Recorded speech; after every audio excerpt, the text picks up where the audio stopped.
नमस्कार, राज्य सरकार या यूट्यूब चॅनलवर आपलं खूप खूप स्वागत आहे।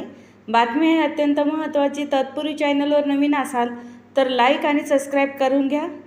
उच्च न्यायालयाने कर्मचाऱ्याच्या सेवानिवृत्तीच्या वयासंदर्भात एक महत्त्वाचा निर्णय दिला आहे। या निर्णयामुळे कर्मचाऱ्यांना आर्थिक फायदा होणार असल्याने स्पष्ट होते। उच्च न्यायालयाने चतुश्रेणीत कर्मचाऱ्यांनी निवृत्तीचे वय 60 वर्षे करण्याचा निर्णय घेतला आहे। याआधी राज्य सरकारने चतुश्रेणी कर्मचाऱ्यांची सेवानिवृत्ती 58 वर्षांनंतर करण्याची अधिसूचना काढली होती। मात्र या उच्च न्यायालयाने या अधिसूचनेला स्थगिती दिली आणि नवीन निर्णय घेतला आहे। 10 मे 2001 नंतर नेमलेल्या चतुश्रेणी कर्मचाऱ्यांच्या 60 वर्षांनंतर सेवानिवृत्त होता येणार आहे। याआधी कर्मचाऱ्यांना 58 वर्षांनंतर सेवानिवृत्त होण्याची वेळ येत असते। मात्र नव्या नियमानुसार त्यांना 60 वर्षांनंतर सेवानिवृत्त होण्याची वेळ येईल।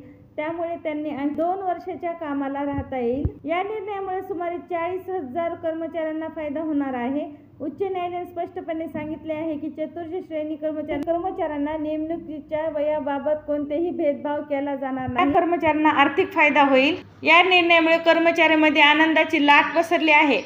त्यांना 2 वर्ष अधिक काम करता येणार असल्याने त्यांचा येईल। कर्मचाऱ्यांनी या निर्णयाचे स्वागत केले आहे। शासनाने यापूर्वीच कर्मचाऱ्यांना सेवानिवृत्तीनंतरही पगार देण्याची घोषणा केली होती, मात्र त्यावर अंमलबजावणी करता आली नव्हती। न्यायालयाच्या निर्णयामुळे शासनाला कर्मचाऱ्यांच्या मागण्या पूर्ण करता येतील। असेच नवनवीन व्हिडिओसाठी चॅनलला लाईक आणि सबस्क्राईब करायला विसरू नका। धन्यवाद।